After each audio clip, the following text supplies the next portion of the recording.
esquina, la escuela, la vida. El nombre completo es Mario Moisés Echecuri. Echecuri. ¿El Moisés por qué? Mi abuelo era Moisés, mis dos abuelos fueron Moisés. Yo tengo una herencia judía y mis abuelos eran judíos los dos y de ahí surge todo. ¿Y tu madre cómo se llama? Reina. Reina. ¿Cuántos hermanos son? Éramos tres.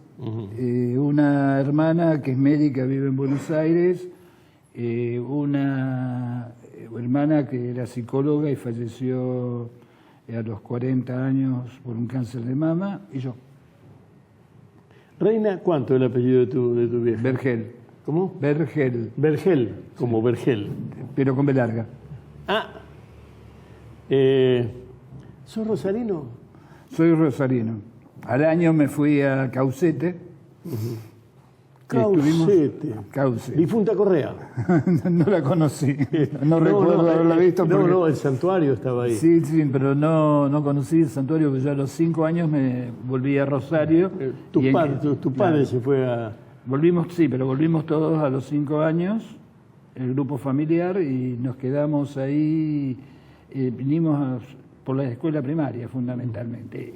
Y según decía la leyenda familiar, que eran por los terremotos y que acá había muchas expectativas de trabajo y los terremotos eran peligrosos. Sobre en la década de 40, el terremoto en el 43. San Juan, destruyó todo San Juan. Destruyó todo Caucete. Vos decís el segundo terremoto. Yo estoy hablando del terremoto original. El de San Juan también lo destruyó. ¿Destruyó Caucete? Sí, destruyó mucho Caucete. ¿Y acá el primero, el epicentro, fue en San Juan, el del 43, y el del 78 fue en Caucete. Te voy a contar algo que no tiene nada que ver con esto, pero vos sacaste Caucete y como yo tengo la alacena todas abiertas, se vuelan los papeles de la memoria. Yo fui a Caucete a hacer una nota tremenda por lo espantosa, que era los promeseros al santuario de la difunta Correa. Una fiesta pagana muy jodida. Vamos, muy impresionante. Los militares sacaron eso, porque era pagano.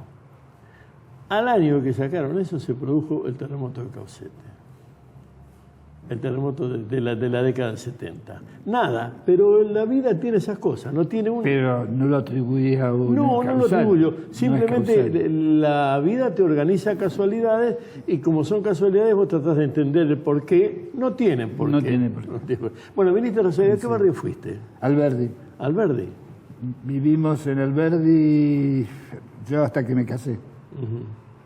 ¿Cómo era Alberdi? ¿Alberdi de la avenida para allá, de la avenida para acá? El barrio Alberdi a 2 cuadras de Italiano, más o menos. A 2 cuadras del Club Italiano era JC Paz y Vieites. ¿Barrio era? Barrio muy lindo, la verdad que era un sueño. Muy agradable, muy tranquilo. ¿Por qué decía un sueño, Mario? Pues yo tengo recuerdos muy lindos, había mucha paz y muy tranquilo y nos íbamos solos a la playa permanentemente, a la Florida, y éramos chicos de 10, 12 años que nos íbamos solos sin ningún riesgo, sin ningún problema. Antes se decía así, ¿de qué clase sos? ¿De qué año sos? Del 51. 51. Tenés tus añitos. Sí, soy bastante jovato. O sea que vos decís, era lindo, me estaba hablando sobre el 60, 61. ¿Y a la escuela en ese barrio? La Carrasco, a la cual yo estaba bastante orgulloso de la Carrasco, porque había todo un historial por las hermanas en el Carrasco. Y creía que era la escuela modelo, entonces yo me sentía orgulloso, pero fue una linda escuela. Tuve una muy linda experiencia y muy buenos compañeros, y sentí muy bien. ¿Era escuela mixta o...? Mixta. Mixta. Sí. ¿Vos ibas a la mañana, a la tarde? ¿Cómo era eso? A la mañana. O sea, la tarde te quedaba libre para el barrio. Totalmente. Para correr sin ningún problema. ¿De qué laburaba el viejo? Vendía repuesto automotor. ¿Y doña Reina, la casa? No, era maestra. Era maestra. Docente. ¿En la Carrasco también? No. Sí. En la Carrasco, estaba en la Carrasco ella un tiempo y después se mudó al Almafuerte. Y siguió toda su carrera, la terminó en la escuela Almafuerte. O sea que sos hijo de maestra. Hijo de maestra. Ahí hay una doble culpa o una doble certificación. Hay que estudiar, ¿no? Sí, y los tres terminamos estudiando. Sí. ¿Tus hermanos participaban, no participaban de esos juegos en el barrio, en la escuela? ¿Cómo era eso? Mis hermanas eran mayor, había una diferencia bastante grande. O sea que vos sos el hijo de la maestra y el menor. Yo el menor, yo la bebé de la casa. Y era el hijo de en ese momento de la bibliotecaria de la escuela. ¿Tu hermana? Mi madre. Tu madre, mi madre. Sí. Y cuando me echaban del salón me mandaban a la biblioteca con mi madre. ¿Era de 1 a 6, de primero a sexto, o ya había séptimo? ¿Cómo era eso? Era de 1 a sexto, primero superior y sexto. En sexto salgo y voy al Nacional número 2. El Nacional número 2 que queda... Entre Ríos y Jujuy. Ahí abajo. Abajo. En ese barrio, ¿hiciste amigos de los que hoy todavía te acordás, que los tenés? ¿Fue un barrio que perdiste? ¿Cómo es? Lo que pasa es que yo a los 19 años me puse de novio con una sureña de la ciudad, del sur de Ciudad. Y ahí un poco me fui aislando. Teníamos muy buena relación. Vos estás diciendo que debido a una mujer de la cual te enamoraste, te aislaste de Alberdi y te hiciste más sureño. Sí. Es todo un conflicto. No, para mí no fue un conflicto. No, pero déjame que, lo digo en broma, pero lo que es en serio es que vos estás diciendo que había una ciudad sobre Alberdi, otra ciudad, Alberdi, Florida, y otra ciudad en el sur, que sí, no era la misma. Totalmente diferente. ¿Y cuál era la diferencia? Eran dos mundos diferentes. Alberdi era muy tranquilo, muy pasivo, muy respetuoso y muy de barrio, muy de conocer al vecino y de hablar con el vecino y entrar a la casa con la puerta abierta. El centro fue cambiando eso, fue distinto. ¿Cómo fue? Distinto, yo creo que había unos esquemas diferentes. Nos costaba, a mí me da la impresión de que entrando en Buenos Aires, una vez que vos cruzabas Pellegrini, era distinto. Pellegrini hacia el sur. Al sur, Pellegrini hacia el sur. Estaba pensando que finalmente, tratando de ubicar, en el sur, bueno, un hito, el Swift, y todo lo que se corresponde. Pero yo te digo, el sur, te estoy hablando 27 y Oroño, pero yo ahí me sentía visitante, esa es la diferencia. En Rosario, ¿Y en qué ibas? Alberdi tenía el poder. ¿Y en qué ibas de Alberdi hasta allá? Colectivo, obvio. Pero Alberdi tenía tranvía. Tranvía yo lo conocí hasta los 4 o 5 años y nada más. Después, ya cuando empieza la secundaria, a los 12 años, directamente se manejaba en colectivo. Claro, porque estamos hablando de un señor llamado Carballo y el cierre en la ciudad de un sistema de transporte y la aparición de otro. Claro, eso fue en el 62. Sí, del 51 al 62, con 11 años, se acabaron los tranvías para vos. Sí. 2 colectivos para ir a ver a tu novia. ¿Te casaste con tu novia después? Sí. Si esto sale... Yo con eso y lo disfruto muchísimo. o sea, digamos que eso se mantuvo. Sí, perfecto. ¿Cómo era ir a visitar a una novia? No lo sé. Por empezar, familia, las hermanas que son vigilantes y guardabosques, te cuidaban, te patrullaban, te dejaban, te bancaban. Me bancaban mucho. Me bancaban mucho, hubo una muy buena aceptación de ella por mis hermanas e inclusive se quisieron mucho con una de mis hermanas en especial. Pero me interesa esto. Vos venís de un núcleo familiar, que ha sido un núcleo familiar con una raíz judía, tiene un eje familiar muy fuerte. La familia judía es una familia que se conserva desde que viene Y donde sea que esté instalada se mantiene como núcleo familiar. Y yo tuve una madre judía. ¿Y tuviste? Una madre judía. Por eso te O sea, digo. pero que era muy judía. Era muy militante No militante de la religión. De los hábitos. De los hábitos del judío. El famoso ese que si no comes me mato. Sí. Bueno, era así. O sea, tenés un iriche mame, como se dice. Sí. Tenía un iriche mame en casa.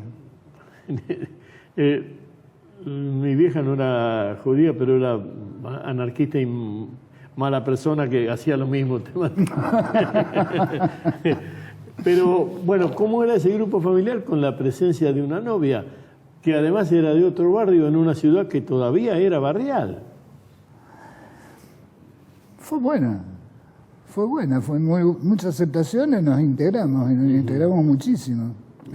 Yo tomaba el San Lorenzo o el Expreso y me iba hasta el centro. El San Lorenzo y el ahí. Expreso son colectivos que vienen, el San Lorenzo viene desde la homónima y llevan hasta el centro. Claro.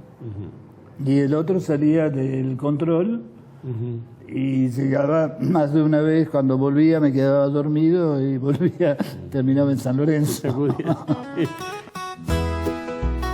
Antes que me olviden, le pida la historia, le pide la memoria, que evoque la esquina, la escuela, la vida, antes que me olvide, antes que me olviden. Y habían dos sueldos en casa, dos laburantes de muy clase media, era la típica clase media de la década del 60, donde uno no tenía acceso al auto o le costaba llegar a darse ciertos lujos, pero vivíamos bien. Nunca nos faltó la comida, para nada, al contrario. Y el estímulo, en cierta medida, hacer la carrera nos costó, uno utilizaba mucho las bibliotecas para poder estudiar, porque a veces nos costaba conseguir acceso a los libros, pero se logró. Vamos a plantar una banderita. Las bibliotecas permitían, o había libros como para que el estudiante accediera. De sobra. De sobra, sí. La biblioteca de la Facultad de Medicina, donde los primeros los años... Rubier estaban ahí. Los Rubier estaban ahí. Estoy hablando del primer libro de anatomía del primer año, que es, digamos, la primera Biblia que aparece. Los Rubier y el Testí. El texto y la tarjeta. El texto y la tarjeta, así es. De esos había varios ejemplares y se podría trabajar perfectamente y estudiar con suma comodidad. Tenías acceso al estudio. El secundario, donde me dijiste, en el Nacional 2. En el Nacional 2. Era medio de vagos ese colegio. No era el otro Nacional. No, nada que ver. No, comparativamente sí éramos un poco vagos, la sociedad era un poco vago y tenía un perfil un poco más bajo que el Nacional. El Nacional 1 fue un colegio de élite en Rosario en ese momento. Como el Normal 1 fue un colegio de élite también para las mujeres. Sí. ¿Y ahí, derecho a la facultad? ¿O es de los que los viejos decían, se tiene que ganar un mango? No, derecho a la facultad. Yo a partir del cuarto año empecé, no antes, a partir del segundo año ya empecé con los deseos de vivir en pareja, la posibilidad y empecé a trabajar. Me dediqué Está hablando del segundo año de la universidad. De la universidad. Me dediqué a la venta, al corretaje de vinagres. Y ahí vendía vinagres Omega. A ver si entiendo. Pero no te iba mal en los estudios, te iba más o menos, lo ibas peleando. Me iba bien. Yo tuve un problemita de salud de los 2 primeros años que los perdí, pero por problemas de salud tuve que estar operado. Pero el resto... Sobreviviste a los problemas. Sobreviví a eso y empecé, y a partir de ahí fue una carrera progresiva y respetando todos los tiempos. Y la ciudad, vos y la ciudad, no sé cómo decirlo mal, ¿Era la ciudad para otro médico? ¿Era la ciudad para la medicina? ¿Vos estabas decidido a eso? ¿O estabas estudiando para rajarte? ¿O la Ediche Mame te decía, estudia y quédate acá? Yo fui un poco programado. Creo que la mayoría de estas clases medias, de las personas de esta clase media, vivimos programados. Un poco, me regalaron cuando tenía 12 años, me regalaron mi hijo el doctor, un ejemplo.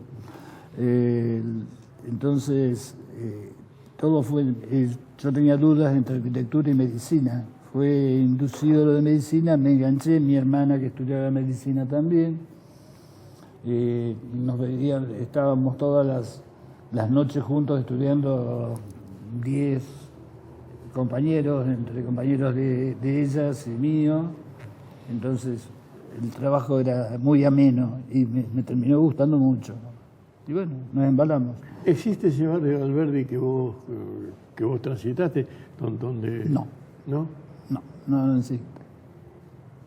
Lo veo, yo tengo la imagen de verlo más gris. No es el barrio Alberdi de mi infancia. Lo que pasa es con 18 años, con 8 años o 10 años, uno ve un esquema totalmente diferente. Usaste un color para definir, dijiste que lo ves más gris. Yo recuerdo hay un mediometraje de los Beatles donde todo lo bueno está en colores y todos los malos están en gris. ¿Es lo malo el gris o es lo achatado? Es lo achatado, no es lo malo, es lo achatado.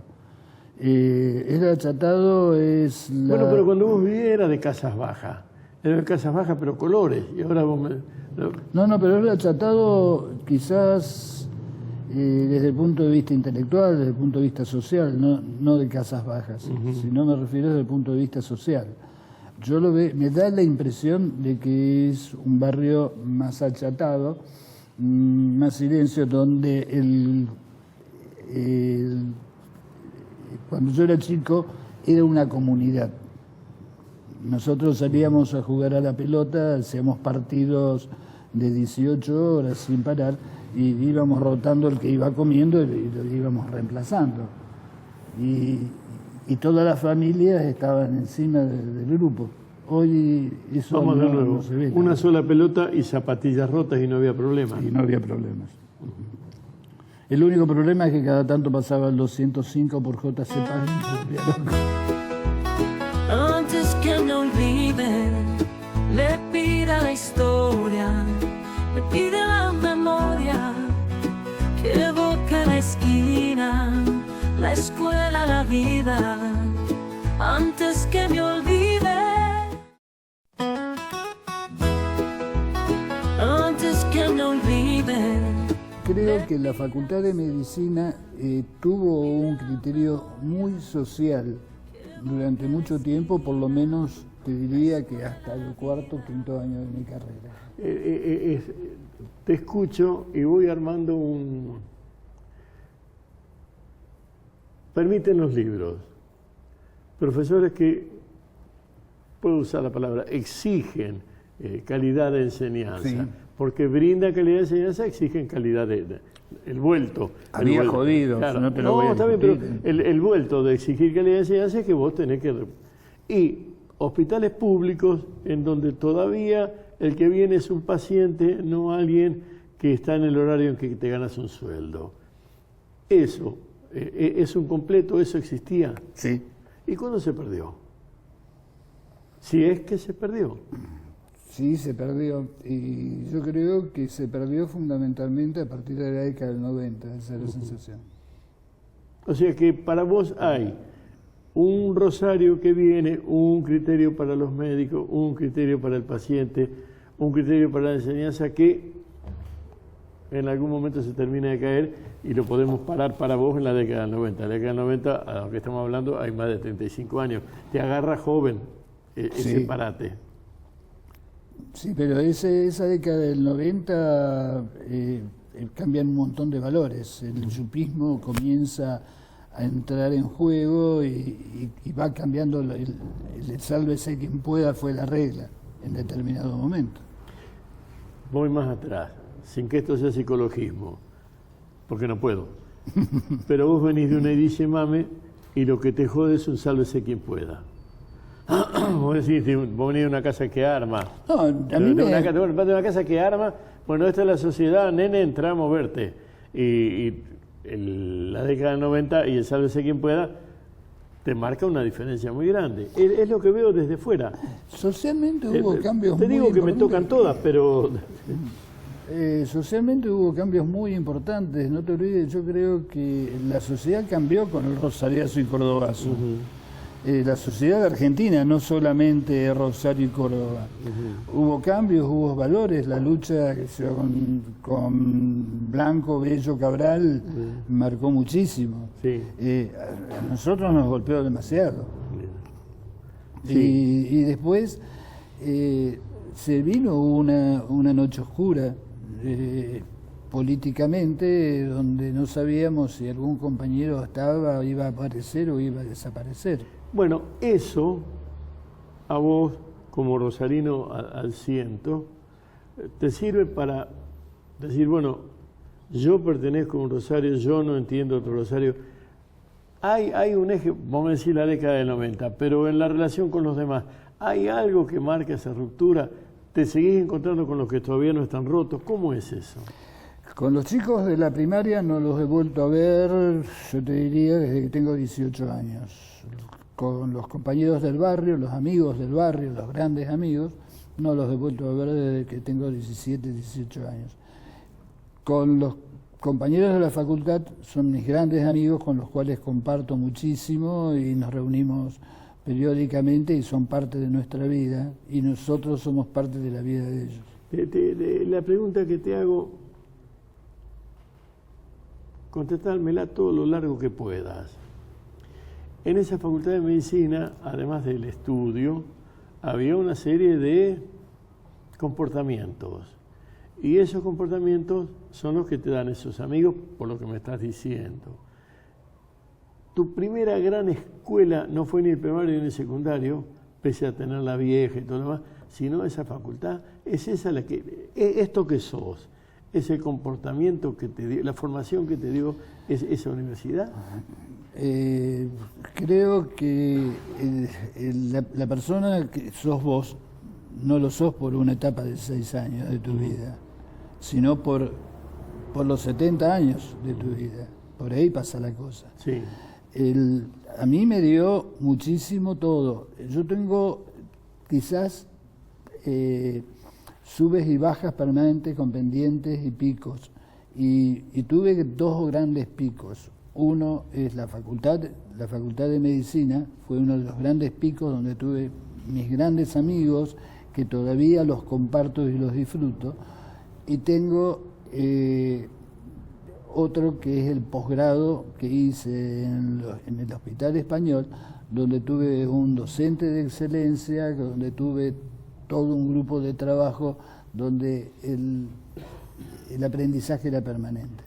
Yo voy haciendo el perfil de la ciudad, y en el perfil de la ciudad me aparece que hay una UNR, Universidad Nacional de Rosario, porque del 66 no es más UNL, sino es UNR, y una Facultad de Medicina que dota no solo de los conocimientos, sino también de otra vez tengo que usar casi un perfil humanístico diferente, sí, que es el que, y después me decís que la otra cosa es un hecho solidario, que es un practicanato o posgrado, como quieran llamarse, en un hospital atendiendo al humano. Sí. Si hay que marcar de Rosario hechos que le han dado el perfil, es esa facultad, que da personajes como vos, no sos el único, y esas guardias de esa medicina que también era para el que llegara con urgencia. ¿Está eso? ¿Se perdió esa facultad? ¿Se perdió ese practicanato? ¿Se perdieron esas guardias? ¿Las añorás? ¿Tu vida es otra? ¿Cómo es esa historia? La facultad estaba en 3er año, se viene el golpe, yo desaparezco de la facultad, prácticamente empiezo a hacer todas mis materias en la periferia de la ciudad, y después lo que ocurre, lo que se da ahí es que no vuelvo a entrar. Después que me recibí, a los 6 meses de haberme recibido, fui a buscar un certificado. Es todo lo que hice. Y después no he vuelto nunca más a la facultad. He vuelto a dar un par de charlas un par de veces. Pero trato de no ir a la facultad. No. Me quedó un resentimiento o me cuesta elaborar una pérdida, que es lo que fue la facultad. Cuesta elaborarla. Bueno, otra vez, no es psicologismo, pero hay una facultad que te enamoró, que Sí. es donde de la que me decís que es uno de tus formadores, y una facultad que te abandonó. Pero yo no sé si vos no sos parte de una ciudad que tenía una facultad que enamoraba y dejó de tener una facultad o una universidad que hacía eso. Y que para vos el eje está el crack en el 76. ¿Laburarías para recuperar eso y que desaparezca ese crack y vuelva? No te ¿Qué quepa la menor duda habría sí. que hacer? Sí, yo creo que los poderes ahora han cambiado. Entonces es muy difícil cómo hacerlo, pero si estuviera en esa situación, daría todo vuelta. Claro. No te quepa la menor duda. No es motivo de esta conversación, pero 3, 4 veces citaste Central, que es un club de fútbol, obviamente, pero eso es solo una obligación pasional. Obvio. Que no tiene lógica. ¿Eh? Que no tiene lógica. Bueno, citemos al compañero Carl Jung.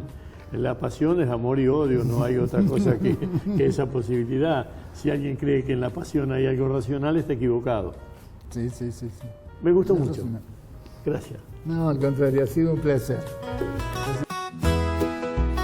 Antes que me olviden, le pida la historia, le pide la memoria que evoca la esquina, la escuela, la vida.